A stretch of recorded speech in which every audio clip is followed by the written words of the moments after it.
Hello, good morning, friends. Myself Jatin Dave from the Asapura School, and welcome all of you. We are going to continue today's new topic from the lesson number 13, magnetic effect of the electric current. आज हम discuss करने जा रहे हैं electromagnetic induction का। Dear students, we have studied that when the current carrying conductor is placed in the magnetic field such that the direction of the current is perpendicular to the magnetic field, it experiences a force. This force causes the conductor to move. Now let imagine a situation in which the conductor is moving inside the magnetic field or magnetic field is changing around the fixed conductor. What will happen? This was first studied by the English physicist Michael Faraday. In 1831, Faraday made an important breakthrough by discovering how to moving magnet can be used to generate the electric current. And to observe this effect, let us perform the following activity. कहने का मतलब ये है कि when electric current conductor को हम place करते हैं मैग्नेटिक फील्ड के अंदर and such that the direction of the current is perpendicular to magnetic field, तो करंट फ्लोइंग की डायरेक्शन है ये मैग्नेटिक फील्ड के परपेंडिकुलर बनती है और ये फोर्स एक्सपीरियंस करती है। This force causes to conductor to move, और ये फोर्स कॉजेज होता है, क्रिएट होता है कंडक्टर के मूव होने से। अब हम इमेज करने जा रहे हैं ऐसी सिचुएशन को जिसमें conductor is moving inside the magnetic field. Conductor को हम मैग्नेटिक फील्ड के अंदर मूव करवाएंगे, या फिर magnetic field is changing around the fix conductor, या फिर कंडक्टर को फिक्स रखते हुए आसपास का जो मैग्नेटिक फील्ड है इसमें कुछ चेंजेस लाएंगे। सो व्हाट विल हैपन, क्या होता है? This was first study. इन दोनों इमेजिंग के बारे में सबसे पहला स्टडी इंग्लिश ब्रिटिश भौतिक शास्त्री माइकल फेरेडे ने 1831 में किया था। Faraday made the important breakthrough by the discovery. Faraday ने इसके आधार पर एक महत्वपूर्ण ब्रेक थ्रू पाया, discovery how the moving magnet can be use in generate electric current. उसका मेन टॉपिक ये था कि मूविंग मैग्नेट के द्वारा इलेक्ट्रिक करंट को किस तरह जनरेट किया जा सकता है। तो इस इफेक्ट को ऑब्जर्व करने के लिए हम एक एक्टिविटी की तरफ आगे बढ़ेंगे जो कि आपकी स्क्रीन पर है। Take a coil of the wire A B having a large number of turns. हम एक ए बी वायर लेना है और बहुत सारे इस पर नंबर ऑफ लार्ज टर्न्स होने चाहिए, ऐसी एक कोइल हम बनाएंगे। Connect the ends of the coil to the galvanometer as shown in the figure. और इसके बाद इस कोइल के जो दो एंड्स हैं इसे हम कनेक्ट करेंगे गैल्वेनोमीटर के साथ। Take a strong bar magnet, एक स्ट्रॉन्ग बार मैग्नेट लेना है and move its north pole towards the end B. और इसका जो नॉर्थ पोल है इसे हम बी एंड कोइल का है इसकी तरफ इसे आगे बढ़ाएंगे, मूव करवाएंगे। Do you find any changes in the galvanometer needle? Galvanometer की जो नीडल्स है इसमें आपको क्या चेंज देखने को मिलता है? So there is a momentary deflection in the needle of the galvanometer. Galvanometer की जो नीडल है ये मोमेंटरी डिफ्लेक्शन, थोड़ा बहुत डिफ्लेक्ट होगी से टू द राइट साइड, और ये इस राइट साइड की तरफ डिफ्लेक्शन देखने को मिलेगा। This indicate the presence of the current in the coil A B. इसका मतलब ये हुआ कि कोइल ए बी के अंदर अभी करंट है वो प्रेजेंस है, and the deflection become zero the moment of the motion of the magnet stop. और जब डिफ्लेक्शन ज़ीरो देखने को मिलेगा तो इसका मतलब ये है कि moment the motion of the magnet is stop. Magnet की जो मोशन हम करवा रहे थे ये स्टॉप कर दी गई है। Now withdraw the north pole of the magnet away from the coil. अब जो नॉर्थ पोल हम नज़दीक लाए थे मैग्नेट का उसे हम विड्रॉ करके जा रहे हैं, उससे दूर की तरफ कोइल से ले जा रहे हैं। Now the galvanometer is deflected towards the left side. तो अब गैल्वेनोमीटर का जो डिफ्लेक्शन है वो हमें लेफ्ट साइड की तरफ मिलेगा, showing that the current is now set up in the direction opposite to the first. और हम देखेंगे कि यहाँ पर करंट है now set up the direction opposite to the first. तो पहले जिस डायरेक्शन में सेटअप हुआ था इससे अपोजिट डायरेक्शन में वो सेट होगा। Place the magnet stationary at the point near to the coil. अब मैग्नेट है stationary point near to the coil, coil के नज़दीक में एक स्टेशनरी पॉइंट पर लगाना है and keeping its north pole towards the end B of the coil. और फिर नॉर्थ पोल है इसे एंड बी कॉइल का जो है इसकी तरफ लगाएंगे। We see that the galvanometer needle deflect towards the right when the coil is move towards the north pole of the magnet. Similarly, the needle moves towards left when the coil is moved away.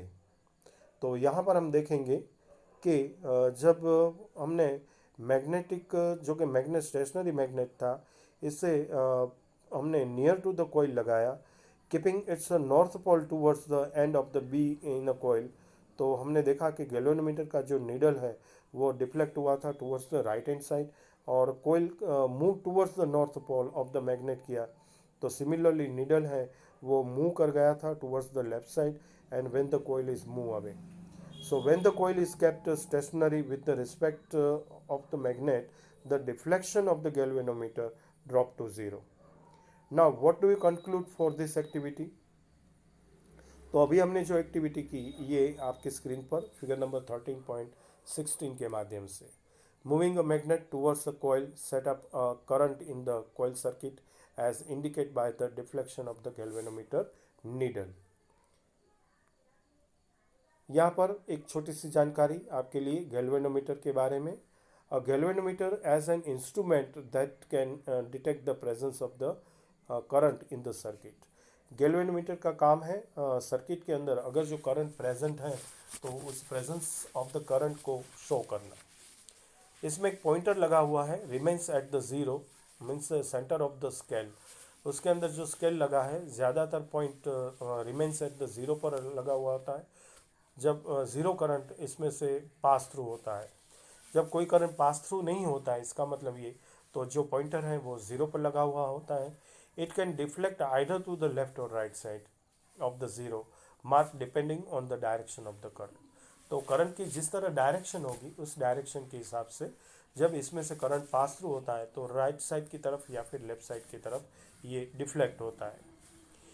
You can see check that if you had moved south pole of the magnet towards the end B of the coil।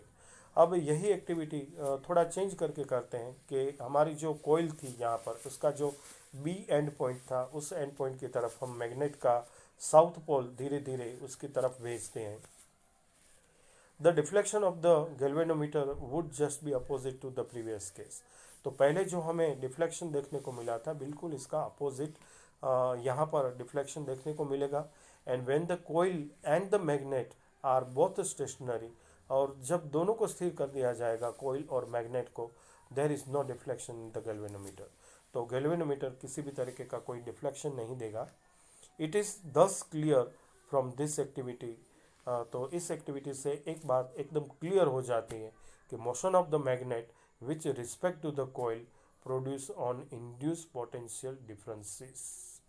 तो इसका मतलब ये हुआ कि यहाँ पर rotation of the magnet with respect of the coil जब किया जाता है तो ये प्रोड्यूस करता है इंड्यूस पोटेंशियल डिफरेंस को and which set up and induce electric current in the circuit.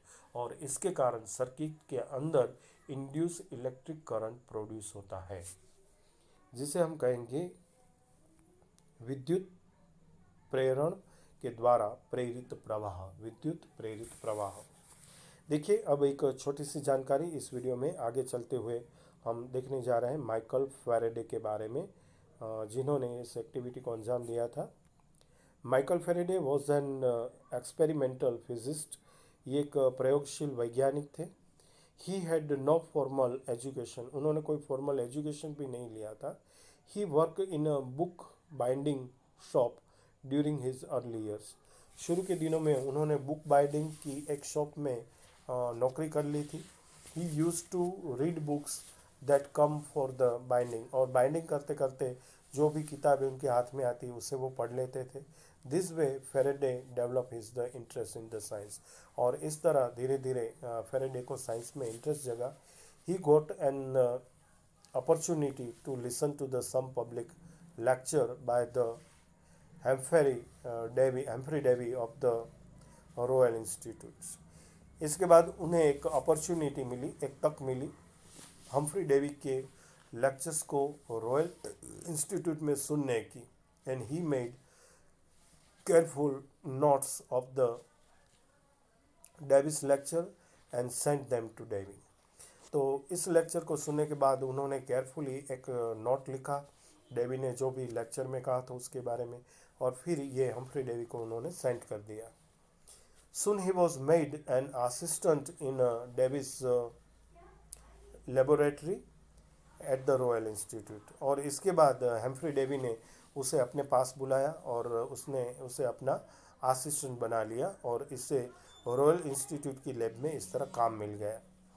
हम Faraday made several path-breaking discoveries that include the electromagnetic induction and the laws of the electrolysis। इसके बाद हम्फ्री डेवी ने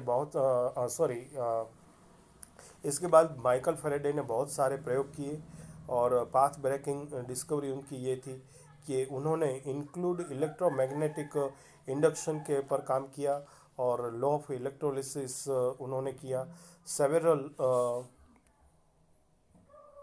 universal conferred on him the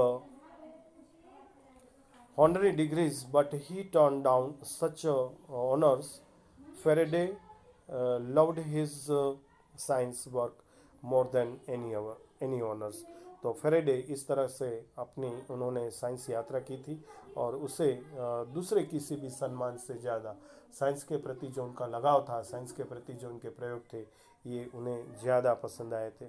so let us now perform the variation of the activity 13.8 in which the moving magnet is replaced by the current carrying coil and the current in the coil can be varied। तो इस video में यहाँ तक हम देखेंगे। Next video में continue करेंगे activity 13.9 को। तब तक आपका धन्यवाद करते हुए thank you very much and